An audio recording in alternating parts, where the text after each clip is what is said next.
Welcome back professor గారు. భారత్ పాకిస్తాన్ల మధ్య ఉద్రిక్తతలు కొనసాగుతున్నాయి, పెరుగుతూ ఉన్నాయి, యుద్ధ వాతావరణం కనిపిస్తోంది. ఇది యుద్ధానికి దారితీసే అవకాశం ఏదైనా ఉందా సార్?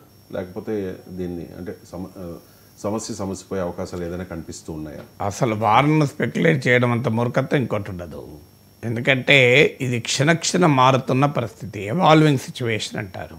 అందుకే మీకు మీడియా బ్రీఫింగ్లో కూడా ప్రభుత్వం పదే పదే చెప్తోంది, మీరు ఆపరేషనల్ డీటెయిల్స్ అడగకండి, ఇది ఎవాల్వింగ్ సిచ్యువేషన్. అంటే ఇవాళ మనం మాట్లాడుకున్న పరిస్థితి ఇంకో క్షణం తర్వాత ఉండకపోవచ్చు. అందులో యుద్ధ భూమిలో ఏమవుతుంది అంటే వ్యూహాలు, ప్రతి వ్యూహాలు 5 పంచవర్ష ప్రణాళికలు ఉండవు. ఆ స్పాట్ పైన డెసిషన్ తీసుకుంటారు. అందులో కొన్ని యాక్షన్స్ మన అన్ఇంటెండెడ్ కాన్సిక్వెన్సెస్కి దారితీస్తాయి, కొన్ని యాక్షన్స్ డిస్ప్రపోర్షనేట్ రిజల్ట్ కూడా దారితీస్తుంది. అందువల్ల పరిస్థితి లీనియర్గా ఉండదు, చాలా కాంప్లెక్స్గా ఉంటుంది. అందువల్ల ఏది ఎటువైపు పోతుంది అనేటువంటి డైమెన్షన్స్ పైన ఉంటుంది. ప్రజలు పబ్లిక్ సెంటిమెంట్ నుంచి మొదలుకొని గ్లోబల్ ఒపీనియన్ వరకు స్ట్రాటజిక్ ఫ్యాక్టర్స్ అనేకము పనిచేస్తుంటాయి. ఎకనామిక్ సిచ్యువేషన్ నుంచి మొదలుకొని ఇంటర్నల్ సెక్యూరిటీ వరకు. అంటే మనకు బ్యాటిల్ ఫీల్డ్లో సాయుధ బలగాలు పోరాడుతుంటాయి, కానీ అది వ్యాక్యూమ్లో జరగదు. ఇది అనే హోస్ట్ ఆఫ్ ఫ్యాక్టర్స్లు ఉంటాయి. సో ఈలోగా రకరకాల ప్రయత్నాలు జరుగుతుంటాయి. ఇప్పుడు నిన్న వార్త వచ్చింది, పాకిస్తాన్ ఇండియా నేషనల్ సెక్యూరిటీ అడ్వైజర్ల మధ్య కూడా సమావేశం జరిగిందని. అది అన్కన్ఫర్మ్డ్ పక్క పెడితే జరిగిందని. బ్యాక్ ఛానల్ డిప్లొమసీలు కూడా ఉంటుంటాయి. అంటే ఇప్పుడు అమెరికా ప్రకటించింది, మాకు సంబంధం ఉన్న అంశం కాదు, కానీ ఇరు దేశాలని మేము రిక్వెస్ట్ చేస్తాం, పరిస్థితుల్ని కాస్త చల్లార్చమని అంటామని. ఆల్రెడీ సౌదీ ఫారెన్ మినిస్టర్ పాకిస్తాన్లో ఉన్నాడు, సౌదీ ఫారెన్ మినిస్టర్.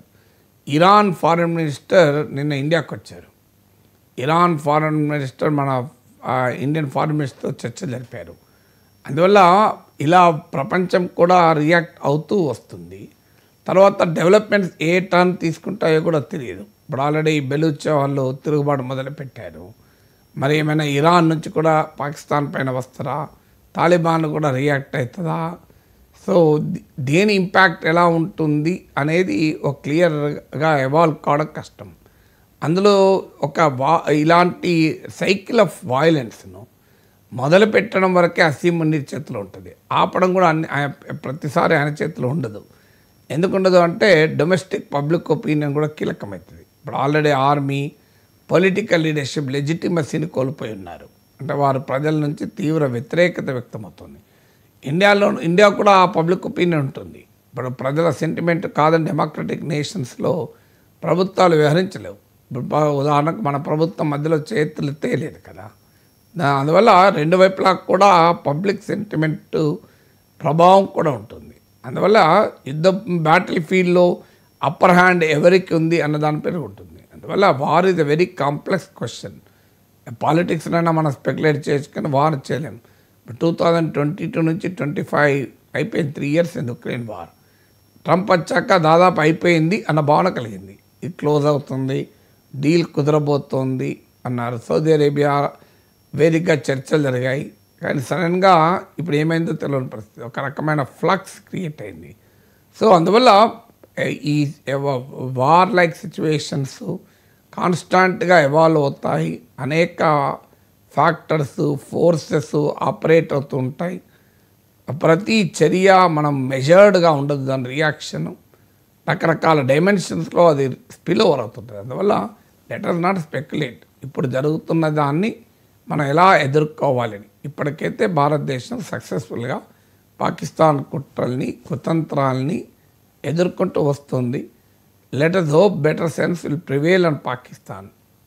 ఎందుకంటే పాకిస్తాన్ తీవ్రవాదాన్ని ఎగుమతి చేయడం ఆపనంత కాలం దీనికి శాశ్వత పరిష్కారం లేదు. తీవ్రవాదాన్ని ఎగుమతి చేయడం ఆపితే ఎక్కడో చోట మనం శాశ్వత పరిష్కారాన్ని వెతుక్కోవచ్చు. అప్పటిదాకా శాశ్వత పరిష్కారం లేదు. అందువల్ల పాకిస్తాన్ పరిస్థితి ఎక్కడికి నెట్టివేయబడుతుంది అనేది చూడాలి. Right sir, thank you so much sir. Bharat Pakistan ఉద్రిక్త పరిస్థితులు, జరుగుతున్న పరిణామాలకు సంబంధించి చాలా డీటెయిల్డ్గా విశ్లేషణ అందించినందుకు. ఇది ఇవాల్టి నమస్తే నాగేశ్వర్. మళ్ళీ రేపు కలుద్దాం. చూస్తూనే ఉండండి 99 టీవీ.